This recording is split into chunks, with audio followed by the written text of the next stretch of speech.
Hello everyone, this is Himdad Abdulqahar Muhammad with you again in another lesson from the series of translation theory and practice, and this will be lesson number 5 part 1. This lesson and the other parts would be devoted to talking about translation problems. As we know that translation is not an easy task, and there are several problems, challenges and difficulties that face translators when they are performing a translation task, whether it is an oral translation or a written translation.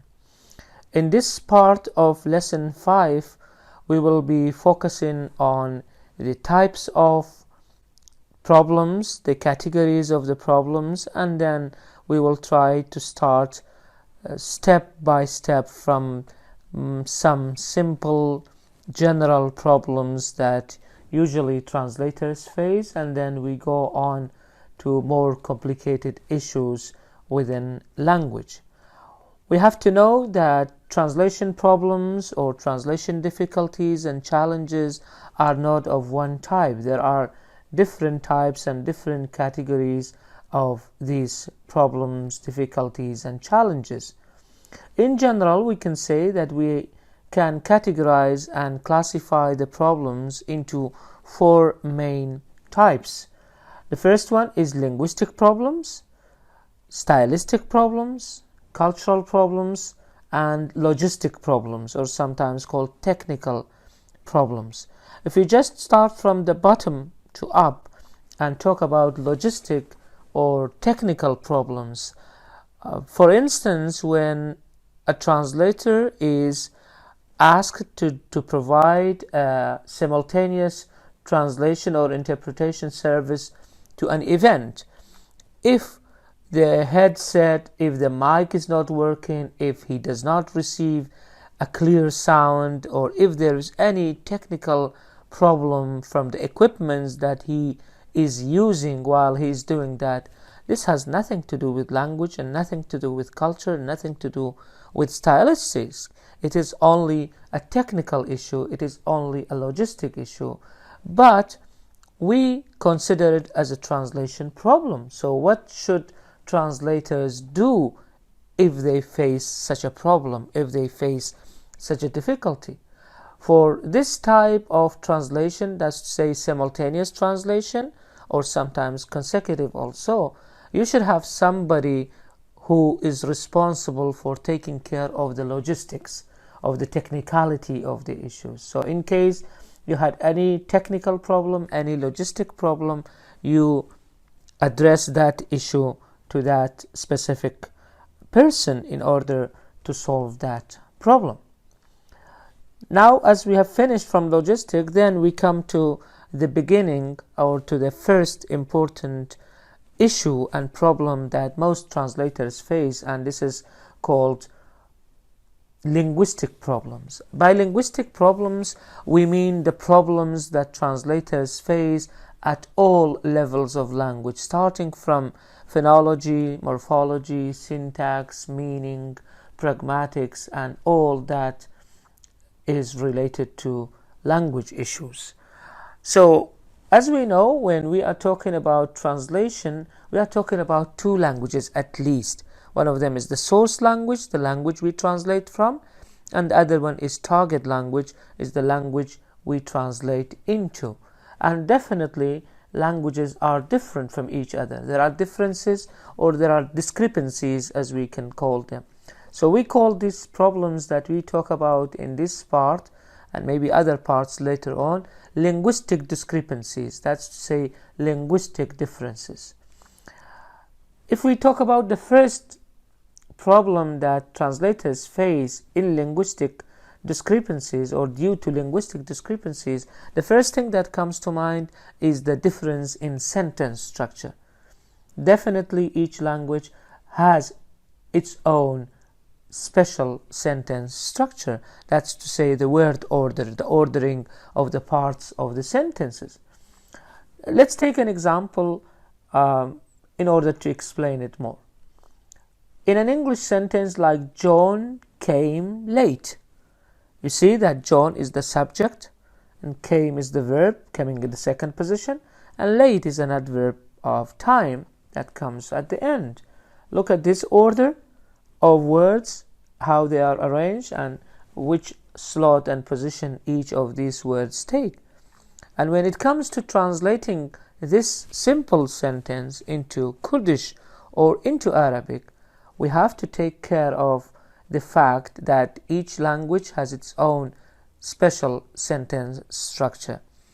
And we shouldn't forget that in translation, one of the characteristics of a good translation is naturalness.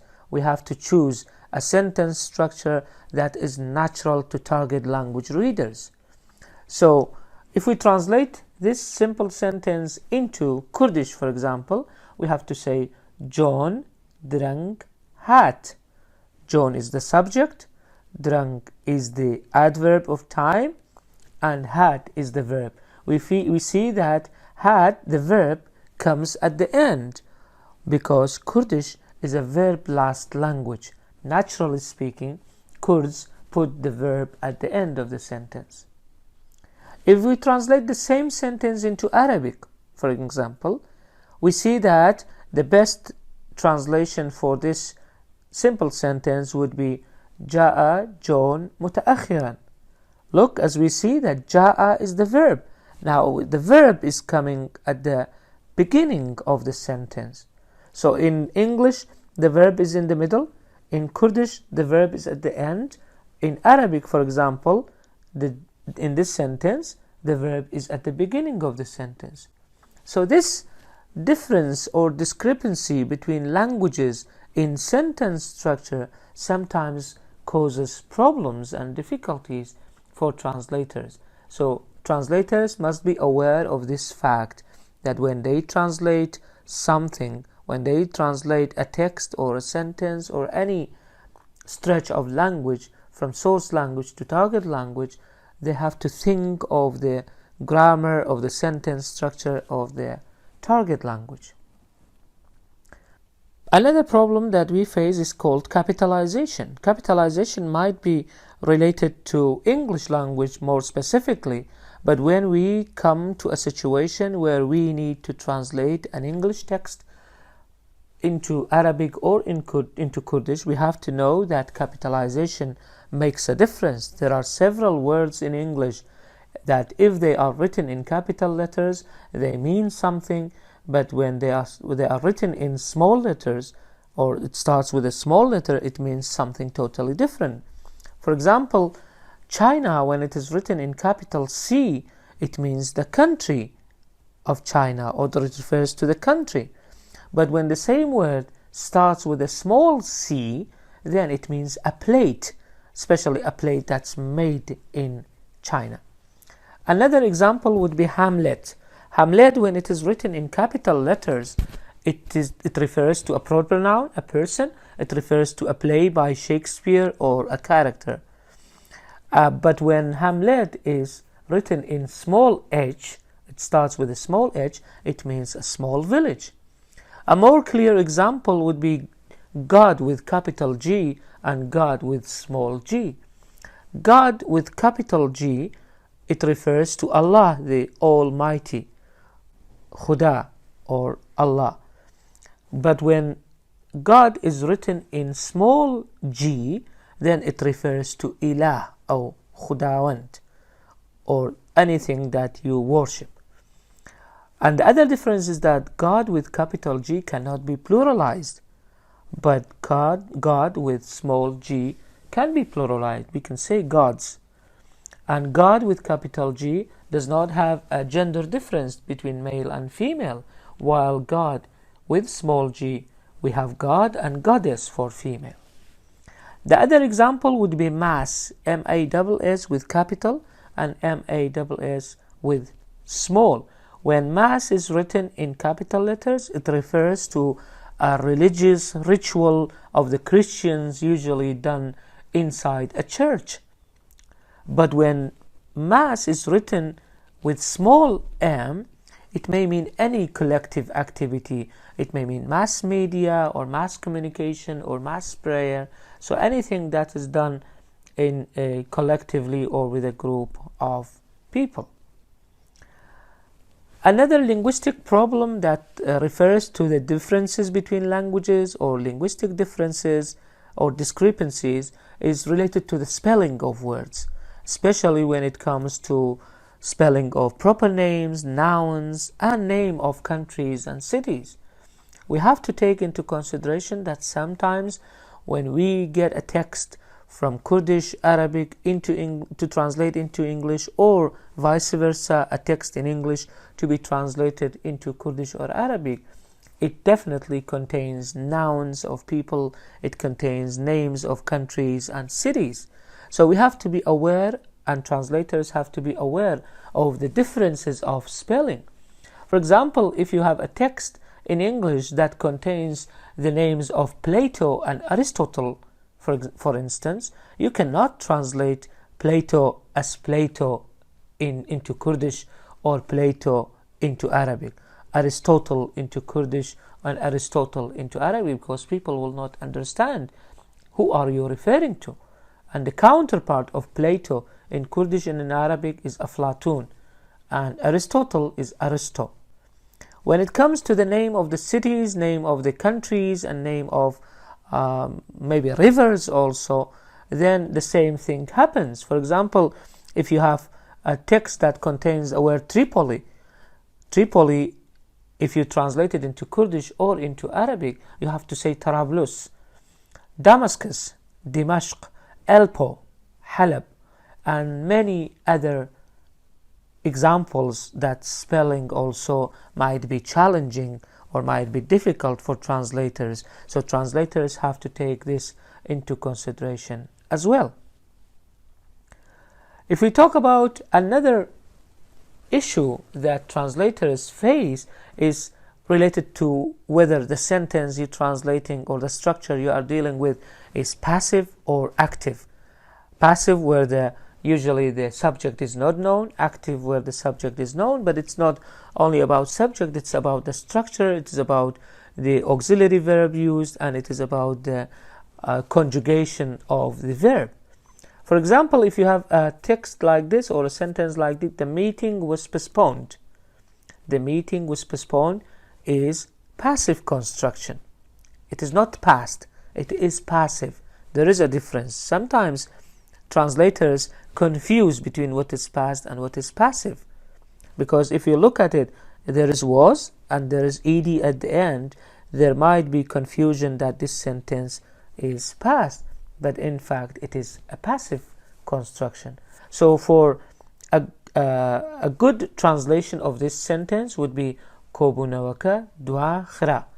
The same thing, passive is translated as passive in Kurdish. أو تم تأجيل الاجتماع. The second sentence, the criminal was arrested, again it is passive and you have to translate it as passive. For example, تاوان باركة دزگیر كرا. It is not past, but because the construction is passive, you have to be aware of this difference.